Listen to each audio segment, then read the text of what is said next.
It was late in the afternoon when I heard the sound of gravel crunching outside my house.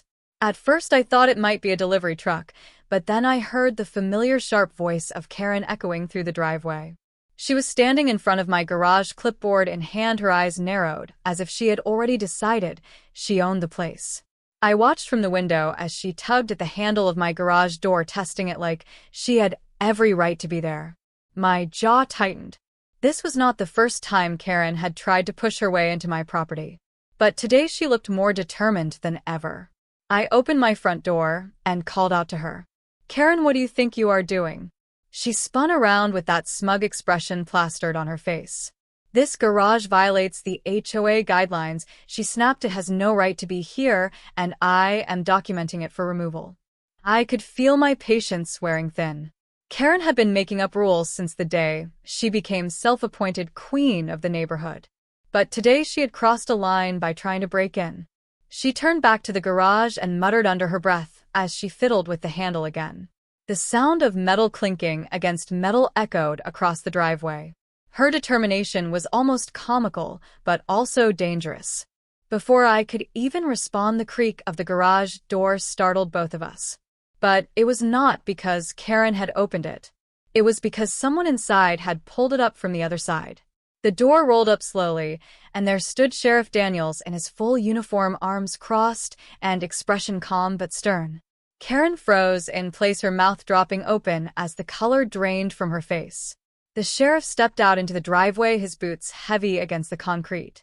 Karen stammered, I was just making sure the property was compliant with HOA rules." Sheriff Daniels raised an eyebrow, his voice steady. "You mean breaking into private property without permission?" Karen's lips quivered as she tried to find the right words. Her usual arrogance faltered under the weight of the uniform standing in front of her. The neighbors had started gathering across the street, curious about the commotion. I could see them whispering and pointing as Karen's confidence slipped further away with each passing second. Sheriff Daniels did not move closer. He did not need to. His presence alone was enough to make Karen shrink back from the garage handle she had been so eager to pull just moments before. I watched silently from a few steps away, the tension hanging in the air. This was the moment Karen realized she was no longer the one in control. Karen tried to laugh nervously, but her voice cracked in the silence. Sheriff Daniels did not smile. He simply adjusted his hat and looked her dead in the eyes. "Karen, do you realize what you were doing just now?" he asked. She fumbled with her clipboard, hugging it against her chest as if it would protect her. "I was just checking the structure," she blurted out. "The HOA rules say." Sheriff Daniels cut her off with a steady tone. "The HOA does not give you authority to enter private property without permission. That is trespassing, and tampering with a lock is attempted breaking and entering." Karen's eyes darted toward the neighbors, watching from across the street. The whispers had grown louder, and phones were out recording the scene. For once, Karen had no army of supporters to back her up, only the weight of her own actions. Her lips moved, but no sound came out. The sheriff stepped closer, his boots echoing against the driveway. Karen froze in place, her usual confidence melting away like ice under the summer sun. I folded my arms, leaning against the porch rail. There was a quiet satisfaction in watching her squirm. After months of threats, fines, and letters, she finally had to face someone who was not afraid of her clipboard. Sheriff Daniels lowered his voice, so only she and I could hear. "You keep this up, and you'll be spending the night explaining yourself downtown." Karen swallowed hard, her face pale, as she took a step back from the garage. The sheriff turned his head slightly and nodded toward me. "Is this the first time she has done something like this?" I shook my head. "No, sir, she has been harassing me and other neighbors since the day she got control of the HOA. But this is the first time she has gone this far." Sheriff Daniels exhaled slowly, then fixed his gaze back on Karen. "Looks like it is time we had a serious conversation about your behavior."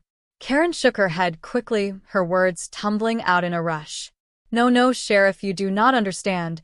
I was just trying to keep the neighborhood standards high. I was only doing my duty." Sheriff Daniels tilted his head, narrowing his eyes. "Your duty does not include cutting locks or barging into garages, Karen. That is not neighborhood watch, that is breaking the law." The crowd behind the sheriff grew larger now. Neighbors from 2 streets over had gathered. Some crossed their arms, others whispered, but everyone seemed united in their silent judgment. Phones were still raised, recording every second. Karen's face turned red, her hands trembling around the clipboard. She opened her mouth, but her excuses sounded weaker with every word. "This garage looks abandoned," she said. "The paint is chipped. The HOA has rules about upkeep." I could not help but chuckle from the porch. "This is not about paint, Karen. You wanted control, and you thought you could scare me with your clipboard." Her eyes flicked toward me, furious, but she stayed quiet. Sheriff Daniels nodded slowly. "That sounds about right," he said in a calm voice. He tapped his notepad with his pen, writing something down.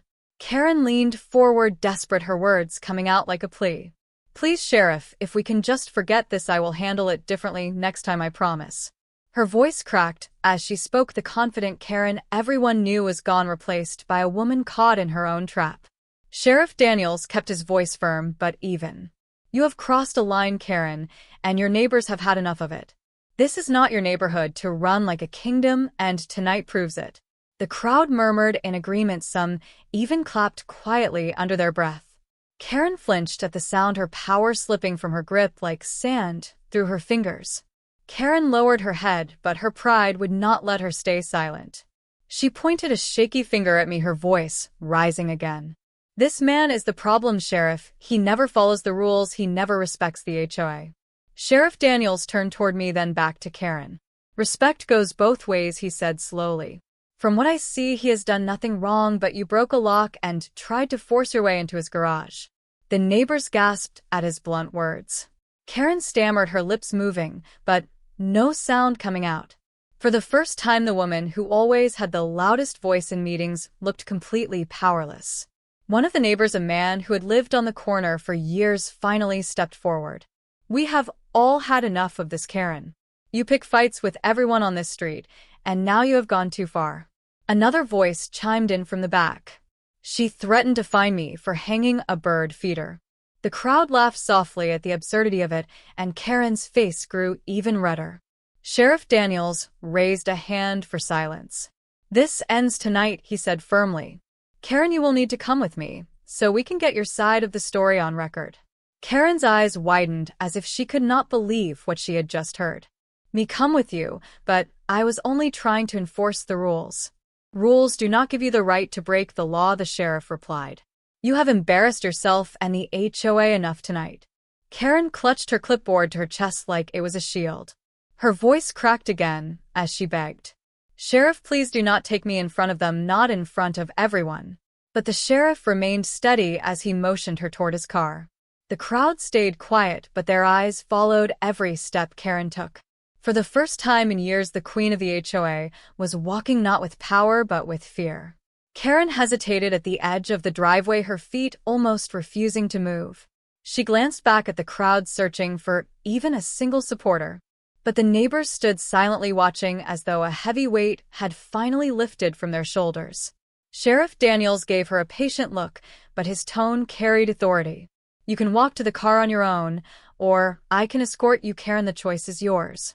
Her pride wanted to argue, but the reality of the situation sank deeper with each second. Her clipboard shook in her hands, the papers fluttering in the cool night breeze. Finally, she lowered her head and took slow steps toward the patrol car. The neighbors began to whisper among themselves. Some shook their heads in disbelief, while others whispered about how long this had been coming. A woman in a red sweater leaned toward another neighbor and said, "I never thought I would see the day Karen would finally be held accountable." Sheriff Daniels opened the car door, but before Karen stepped inside, she turned back one last time. Her eyes locked on me, filled with anger and humiliation. "This is not over," she spat, her voice low but sharp enough for the crowd to hear. I stood calmly, meeting her glare with steady silence. The sheriff gave her a sharp glance that silenced her immediately.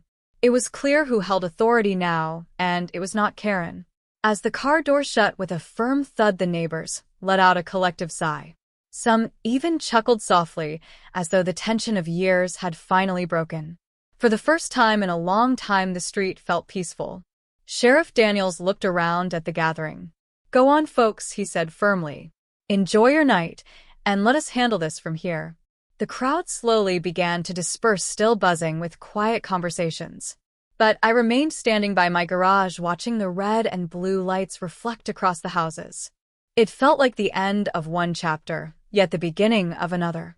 The patrol car rolled slowly down the street, carrying Karen away, and the night grew still again. I could hear the distant hum of crickets in the bushes as the last of the neighbors drifted back inside their homes. Their porch lights flickered on one by one until the street was bathed in a soft yellow glow. Sheriff Daniels lingered for a moment near my driveway. He studied the garage door, then looked back at me with a nod of reassurance. "You handled yourself well tonight," he said in his steady voice.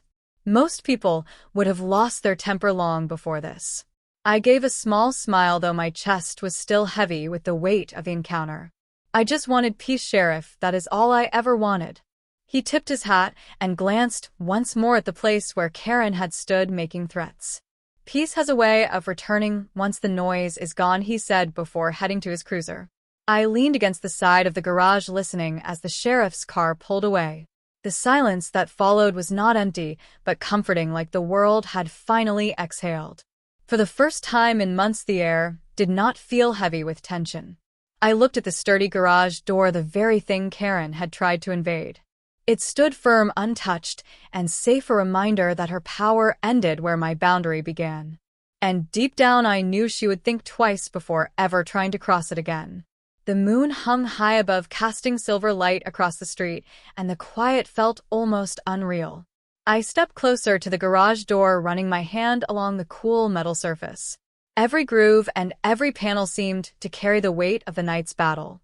This was more than just a door. It was the line I had drawn that Karen could not cross. Inside the house, the lights glowed warmly, and I could see my dog curled by the window watching me. His tail wagged slowly, as if sensing the calm returning. I opened the door, and he trotted out, sniffing the air, then circling near the garage, as if guarding it too. Across the street, one curtain shifted, and I noticed a neighbor peeking through. There was no hostility in their eyes this time, only quiet relief. For months, people had endured Karen's shouting, her constant demands, her sudden inspections. Now, they had seen the sheriff himself put a stop to it. I stood still, letting the moment settle. The neighborhood felt different now, lighter, freer. Even the air smelled fresher, as though the trees themselves had sighed in gratitude. I knew Karen would not disappear completely. Her kind never did. But tonight had changed something in her, in the neighbors, and in me. It was a reminder that walls were not just built of wood and stone. They were built of courage, boundaries, and the will to defend what was yours. The sheriff remained for a while longer, leaning against his cruiser, as though making sure Karen did not reappear.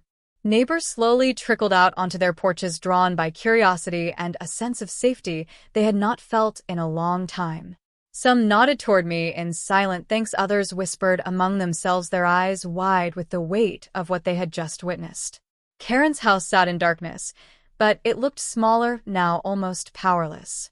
For the first time, her presence did not overshadow the rest of the neighborhood. I caught sight of Mrs. Jenkins from down the block, clutching her shawl, and she offered a faint smile before retreating inside. I leaned against the garage door, taking in the stillness. The same door Karen had once claimed was out of compliance now stood strong, unshaken. I felt no anger, only a steady calm that told me she had lost something greater than an argument tonight. She had lost control. The sheriff finally tipped his hat before stepping back into his cruiser. The rumble of the engine broke the silence, and then faded as he drove away, leaving only the sound of crickets and the faint rustle of leaves. The neighborhood seemed to exhale all at once, like it had been holding its breath until now. I turned toward the house, my dog padding beside me, his eyes bright, as if he too understood the shift that had taken place. The garage loomed behind us, no longer a point of conflict, but a symbol of the line Karen had failed to cross. I stepped inside and let the door close softly behind me. The house felt warmer, safer than it had in weeks, as though the very walls had absorbed the strength of what had just happened. The quiet living room was filled with the faint glow of a lamp, and I sank into the old armchair, letting the silence wrap around me. Through the window, I could see the outline of Karen's house across the street. No lights, no movement, only the shadow of a place that no longer carried the same weight of intimidation.